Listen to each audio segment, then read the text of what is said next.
Hey everybody, Anthony 4x4 Diesel. Just a quick video in the new year here.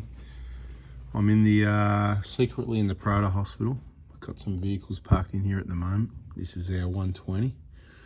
And I'm secretly, you know how, when you're closed up at Christmas and you've got some time on your hands, you can go and do some trips, depending what the weather's like, whether you want to go and camp in the rain or not, or you can have a look for some other things to do around the house or the workshop, the vehicles, maintenance, upgrades, whatever. So that's what I'm doing. So this 120, what can I do on it? I mean, bone dry, no oil leaks. I kind of, it's like an inspection. Brake fluid was done not that long ago. If you check out the videos in the brakes playlist, I think I was talking about LSI rotors, genuine pads. I'm pretty sure that's what's in this vehicle. And it got a brake fluid bleed. The handbrake's really good at the moment. I adjusted it up. I know it's still really good. Feels like it's been about 6 months. So the LSI rotors feedback, really good. We've got the K&N filter in the airbox. No need to check that because it hasn't done enough off-road trips, right? Exactly. The ARB compressor there, it's coming up on, I've got to say, I'm not a big fan of ARB and their stuff, but they have got some quality things. And even though the compressor, in my opinion, is overpriced, this was $250 back in 2014. I think they're about double the price now. That is just ridiculous. It's just a compressor, but, it's still going, and so is everybody else's as far as I know. So it's got the front locker there. That's why this is connected up, but it's not a review on the compressor. Just saying, 10 years, almost. 10 years next year. 10 years this year. Yes, we're getting close. 10 years this year. Coolant's been done not that long ago. I'm looking at what can I replace. Something's going to fail, and I need to work out what it is before it happens. Maybe the aircon compressor. Maybe I should put a new one. 430,000 Ks, people, thereabouts. Maybe the clutch fan, I'll just throw a new one on there. Could be one of those two things. Maybe the radiator, because it's got the original radiator. So put in the comments, what do you reckon? Replace as preventive maintenance. We'll keep going, but so far we've got compressor, clutch fan, radiator. We don't want to do all of them. We're looking at things one by one. I don't see problems with these things. Clutch fans, aircon compressors. I've heard of a couple. Radiators, generally no problems at all whatsoever in the diesels. The V6 you want to change as prevention. This thing I haven't managed to break it off yet. Okay, so I'll give it a bit of currying videos here and there. I would rather do that now and make sure it's not going to break. You can see it's not breaking there. At 16 years old, almost, in April this year, it's not just breaking, it's not brittle. It's done some work off-road, high country, 40-degree heat, up those hills. All right, what do we got that we can replace? We use a bit of power steering wheel, so don't forget to check that regularly, because on the 120s you can't see it like the Hilux and the 150s. This battery, as far as I know, is all right. This one, bit of a story there actually. I might be going away from Optimas.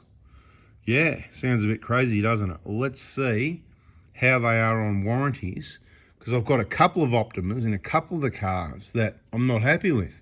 And they're all made in Mexico. They have been for years. So don't be thinking that, since then they've been, whatever. You can say whatever you want, really. Of course, we've got the long SCV down there. A very old long SCV that was changed a long time ago. Once you change it, you should need to change it again. Just looking for oil leaks, deterioration. Preparing the vehicle for a big trip. Yep, it's overdue for a big trip because the lucky 2019 and the lucky 2022 1GDs have been doing the big trip since 2019. So that means, the last half of 19, 20, 21, 22, 23, 2021, that's 4 years this vehicle's been missing out on all the big trips that it used to do. So it's going to get a big trip this year.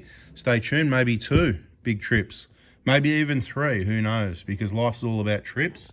You don't know how long you got left. It's not all about work. It's all about trips. But, of course, you've got to manage your setup properly to be able to do the trips right. So if you want to learn more about how I roll, you might want to subscribe, turn the bell on. But that's up to you, right? Okay. That Scotch lock's just for the high beam switch for the light bar. Whenever the high beams go on, I want the light bar to go on. So, yeah, keep an eye on your power steering oil level.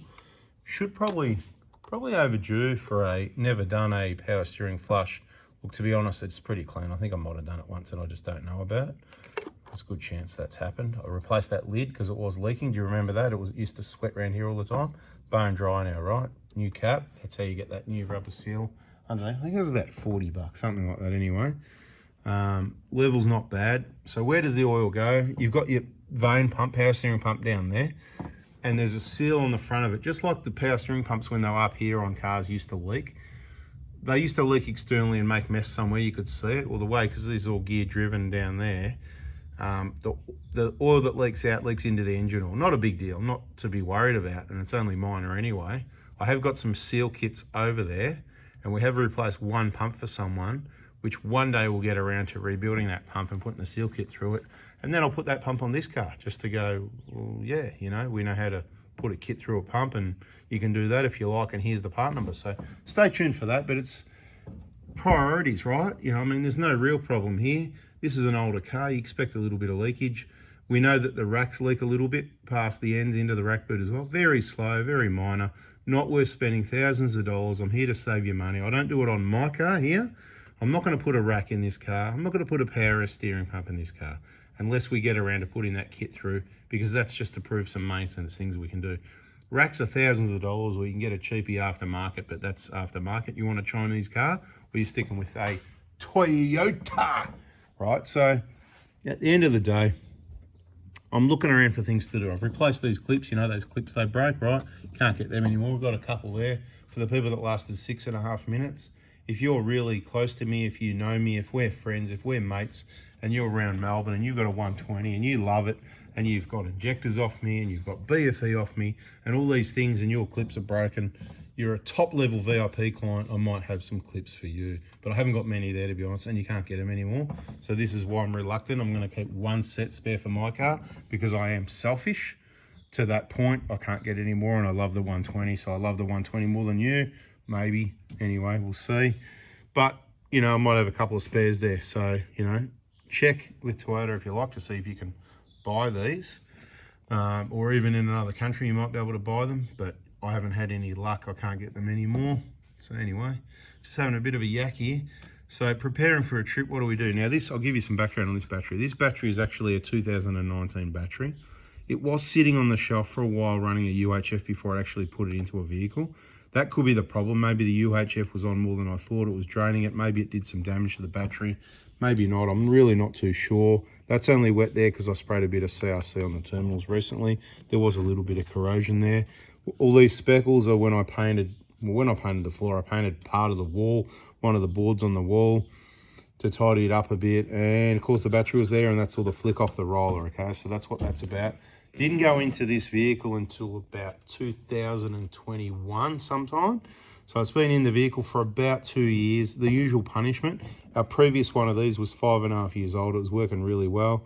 As it turns out, I should have kept it because this one is dropping down really quick. Overnight, it goes down. It goes down way more than it should, right? So it's definitely reduced life at the moment. I'm doing some charging of things to it, trying to see if I can get it back. I might have improved it a little bit.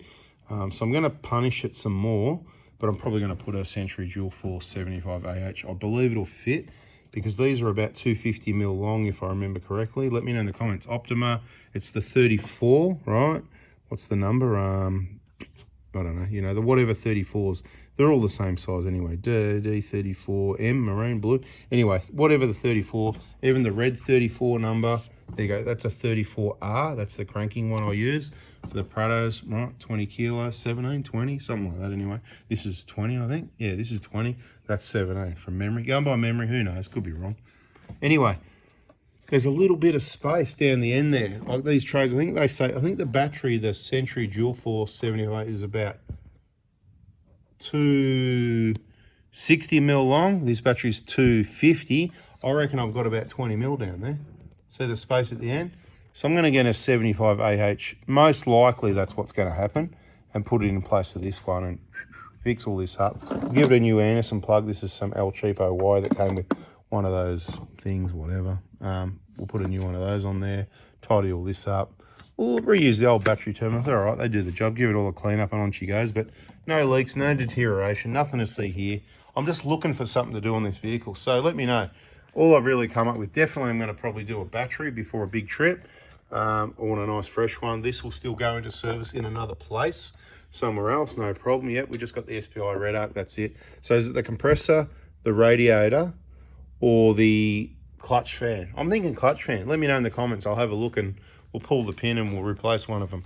All right, people, thanks for watching. Hope you enjoyed it. See ya.